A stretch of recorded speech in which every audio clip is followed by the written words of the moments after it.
Oui, bonjour et bonsoir. Soyez tous salués et protégés, couverts et bénis dans le nom précieux de notre Seigneur Jésus-Christ de Nazareth. Alors, frères et sœurs,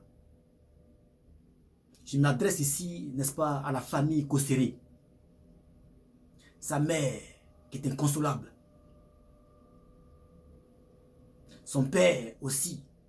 Et les enfants, notre sœur Tatiana Kosséré.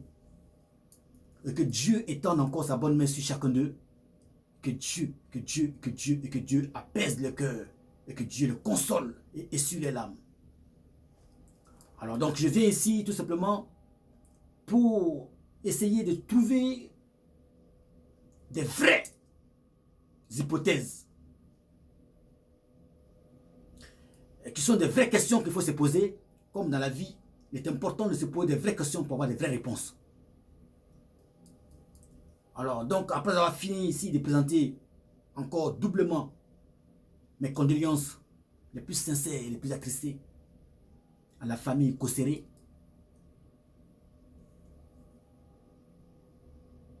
et que des hypothèses, des vraies questions seront posées afin de chercher à mieux comprendre ce qui s'est réellement passé, pour que nous ne puissions pas être sur de fausses pistes, qui seront des hypothèses qui nous viennent d'ailleurs et de partout, de ça et là, qui ne tiennent pas la route, mais pourtant qui sont bons pour la poubelle. Et pour finir vers la fin, je vais vous montrer une vidéo que j'ai découvert, que j'ai vu aussi, comme tout le monde, sur les réseaux sociaux, que beaucoup de personnes ont déjà vu, qui pourrait aussi aider à comprendre ce qui s'est réellement passé, qui pourrait aider tout le monde, tous ceux qui sont à la recherche de la vérité concernant la mort de notre sœur Tatiana Kosséré, et qui endeuille une famille, oui, qui a permis qu'une famille soit en pleurs, une famille est en larmes, des amis, des proches, des connaissances sont bouleversés. Or, ce qui est plus important dans cette affaire, ce n'est pas seulement d'avoir perdu notre sœur, mais le plus important, qui me permet ici de vraiment creuser et de comprendre ce qui s'est réellement passé,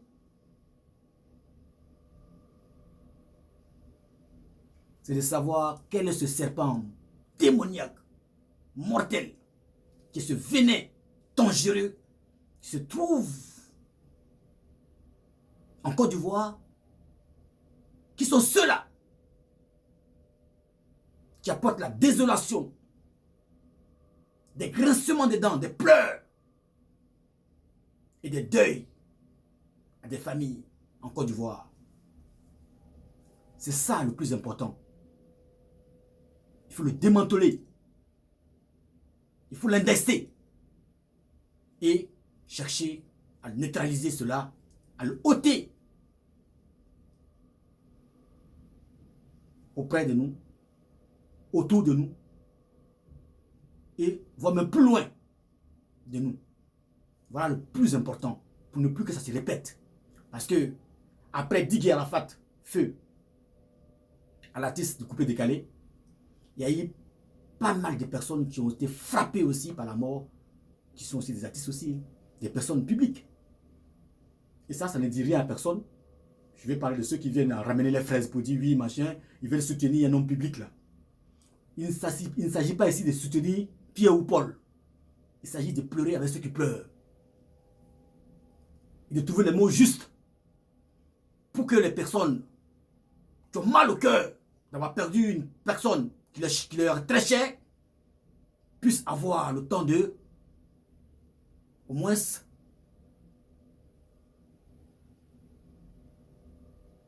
digérer cela. Amen.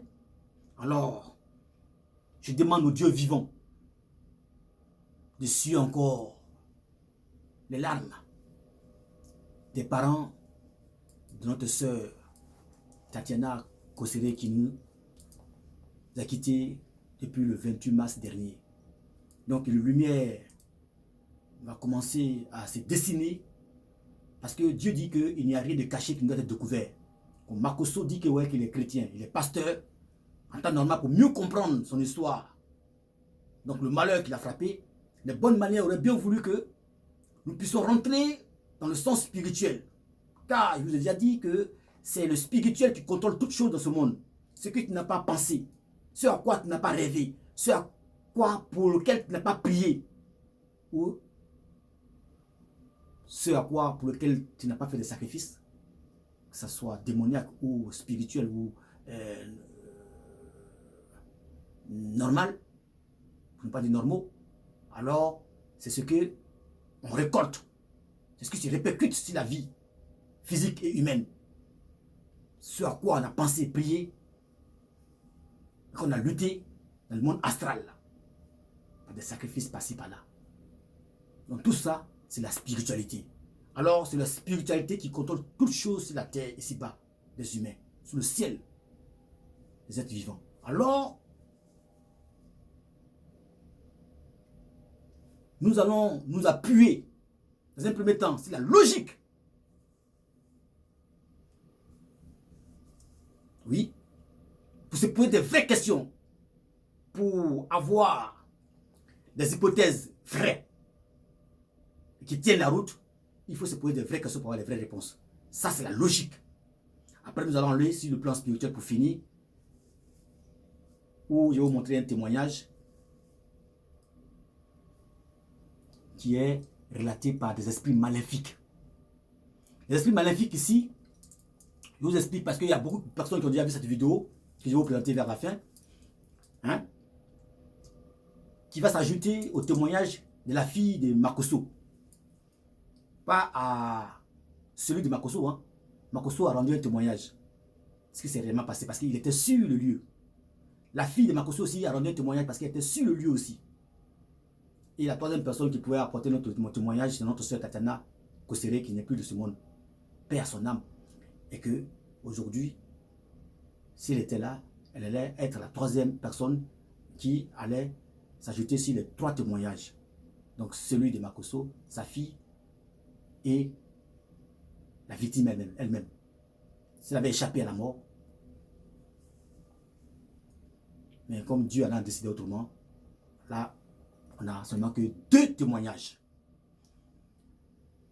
Celle de Lolo Beauté n'est pas un témoignage. C'est une hypothèse. Alors, sans plus tarder, je vous donne la différence entre un témoignage et une hypothèse. Amen. Un témoignage, c'est un fait qu'on a vécu. On était présent sur le lieu. Donc, étant témoin oculaire et auriculaire, qu'on relate lorsqu'on te le demande pour élucider l'incident qui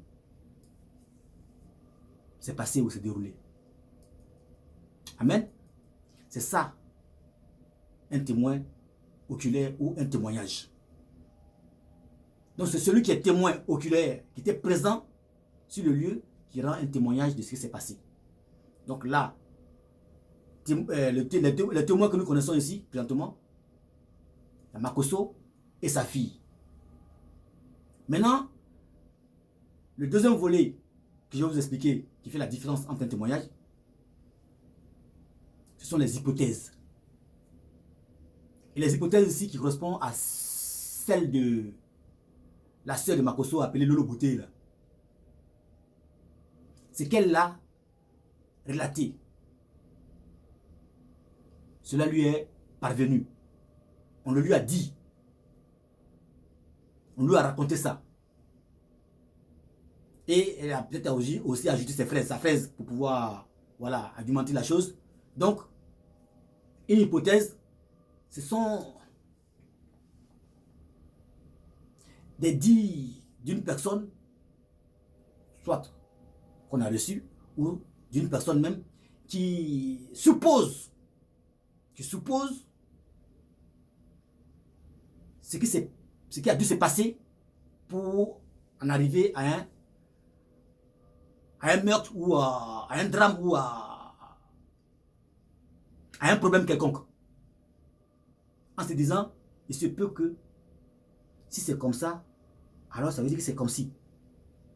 Oh, je pense que, ah, si là, il y a eu des griffes dans la forêt, c'est que un animal a dû attaquer une personne. Ah, mais la personne qui est par terre, à son pied gauche, il lui manque une chaussure. Peut-être que, ah, elle a dû lutter contre un groupe de personnes qui voulaient lui voler sa chaussure, par exemple. Donc, voici des hypothèses. Ça n'a rien à voir avec un témoignage. Amen. Voilà. Donc, avant de pouvoir donner le délai de témoignage, je vais dire que j'allais donner des hypothèses. Amen. Voilà. Alors, on suppose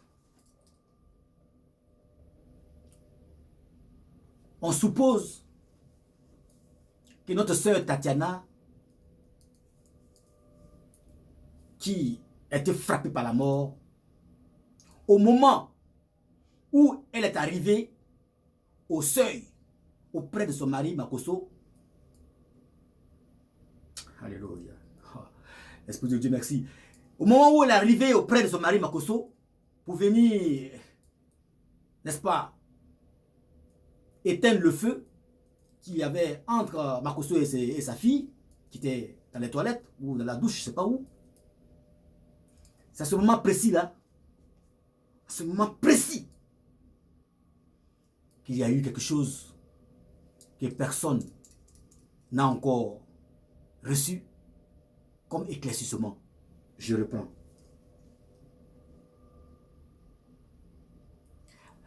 La partie où on doit éclairer, là, c'est au moment où notre soeur Tatiana est arrivée auprès de son mari Makoso, qui était peut-être en face des toilettes ou de la douche où était retranchée sa fille. C'est à ce moment précis-là qu'on n'a rien compris. On n'a pas une explication de ce qui s'est réellement passé. Et ils ont sauté la partie-là quand on nous dit qu'elle se retrouvait par terre, où ses yeux se réversaient, et où il y avait du sang dans ses yeux, où son visage s'enflait, ou je ne sais pas quoi. Mais ce n'est pas la partie où son visage s'enflait, où ses dents se serraient, qui nous intéresse. C'est qu'est-ce qui s'est passé au moment précis où elle est arrivée auprès de son mari Makoso. Voilà. Pour ceux qui veulent mieux comprendre et qui cherchent vraiment la vérité, je crois que c'est à partir de là. Et on va voir la dernière vidéo que je vais vous présenter, qui est déjà peut-être vue par plusieurs personnes, qui vient d'une église, d'un lieu de prière du Cameroun. Vous allez comprendre le témoignage des esprits maléfiques.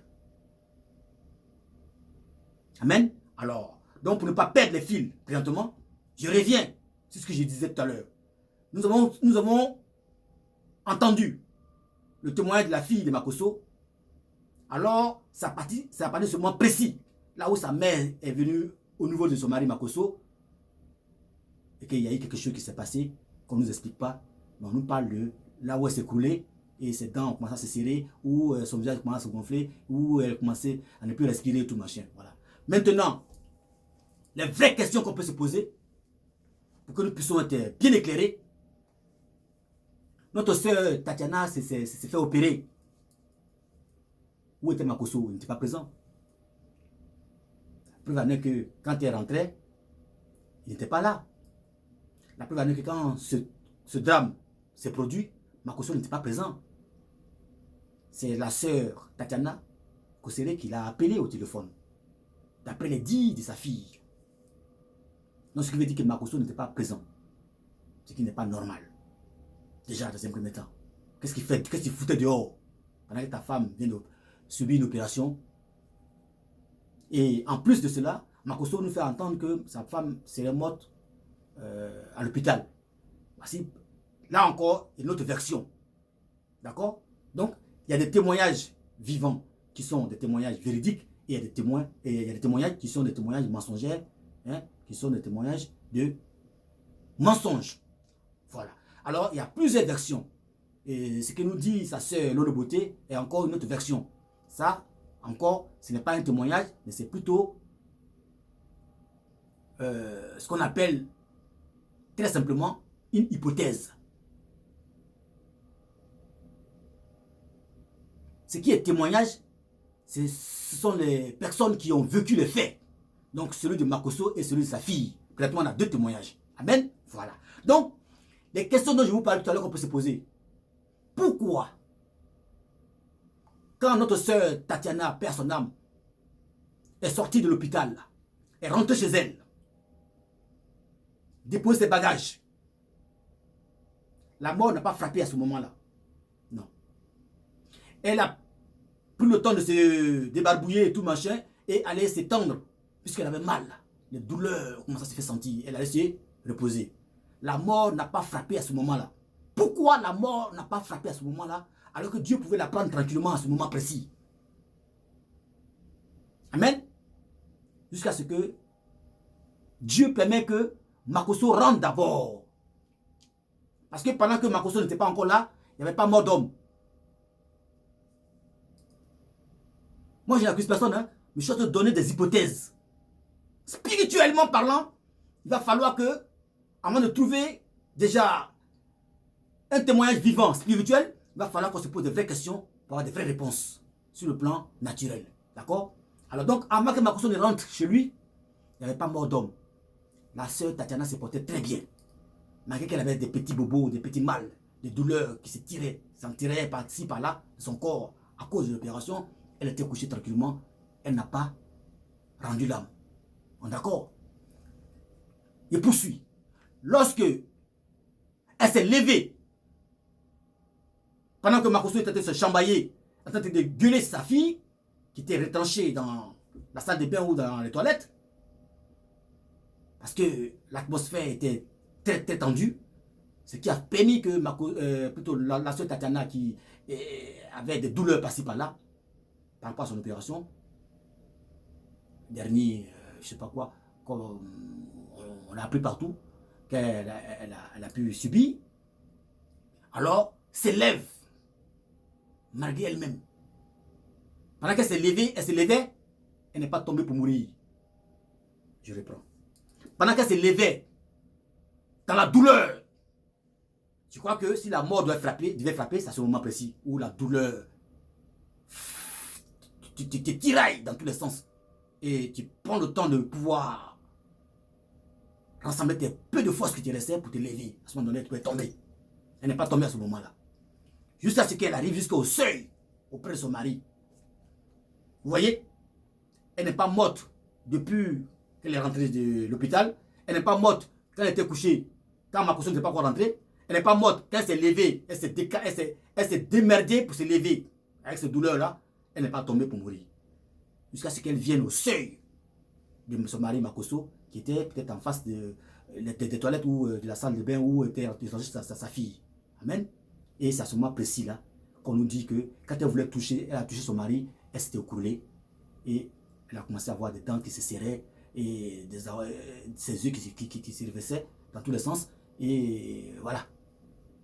Alors, pourquoi c'est à ce moment précis-là que notre sœur Tatiana Kossere a rendu l'âme? Pourquoi? Ne serait-ce pas avant? Ou bien avant que Makosso ne rentre? Et Dieu a permis que Makosso soit là. C'est qu'il voulait fuir. Non, Dieu dit maintenant, tu es un petit. Tu vas rentrer. Tu vas rentrer. Tu serais présent. Alors, c'est à ce moment précis-là que notre sœur Tatiana Kossere s'écroule. Alors, les questions qu'on peut se poser encore, qu'est-ce qui peut permettre à une personne de s'écrouler alors qu'elle était bien portante pendant qu'elle souffrait des douleurs de son opération? Elle s'est levée, elle a marché, tout seul elle est venue. Et du coup, au moment où elle arrive auprès de son mari, qui était dans tous ses états de colère envers sa fille, alors tombe. Alors, la question qu'on peut se poser, on n'a pas besoin d'être un détecteur privé un directeur public ou international pour se poser de vraies questions, pour avoir de vraies réponses. Qu'est-ce qui s'est passé à ce moment précis pour que notre sœur Tatiana puisse tomber et perdre la vie? Quelles sont les questions qu'on peut se poser? Pourquoi à ce moment précis? Est-ce que pour qu'une personne puisse tomber par terre, est-ce que c'est pas une bousculade? Hein? Est-ce que ce n'est pas une poussée? Les deux. Est-ce que ce n'est pas un coup qu'elle a reçu ou des coups qu'elle a reçus afin que cela puisse se transformer en un écoulement? Et on peut avoir un écoulement simplement sur un ring de boxe, par exemple. Pour ceux qui croyaient que je suis là pour peut-être en train de machin, mais je crois que lorsqu'une personne se démène après les douleurs, après les douleurs de personnes qui la tracassent dans tous les sens, et elle marche avec cette douleur-là jusqu'à ce qu'elle arrive à un moment précis auprès de son mari et qu'elle s'écroule, c'est que pendant qu'elle s'écroule, elle a dû être poussée, dû être tapée. Non, elle a pris un coup peut-être. Parce que lorsque deux personnes sont côte à côte sur un ring, celui qui s'écroule par terre, c'est celui-là qui a reçu un coup qui l'a mené au chaos. Je ne sais pas si je me fais comprendre, je reprends. Lorsqu'une personne sont arrêtées côte à côte de façon parallèle, alors qu'il est bien avant qu'il porte les gants, bien avant qu'il commence à saluer et tout machin, il ne s'est pas écoulé. Si c'est écoulé tout seul, c'est qu'effectivement, c'est du monde naturel. Il faut le démontrer aussi. Maintenant, nous, ce qui nous intéresse ici, pourquoi est-ce qu'elle n'est pas morte depuis qu'elle était couchée sur le lit? Pourquoi est-ce qu'elle n'est pas morte pendant qu'elle marchait? Pourquoi est-ce qu'elle n'est pas morte depuis qu'elle rentrait de l'hôpital, quand elle est rentrée chez elle? Pourquoi est-ce qu'elle n'est pas morte quand Makosso n'était pas là? Et puis, c'est au moment précis où Makosso est en train d'engueuler sa fille, où il était dans tous ses états, qu'elle arrive auprès de Makosso, qu'elle s'écroule pour tomber. Alors, c'est simple à comprendre, comme je viens de vous l'expliquer. Si un rue de boxe, l'adversaire tombe par terre lorsque son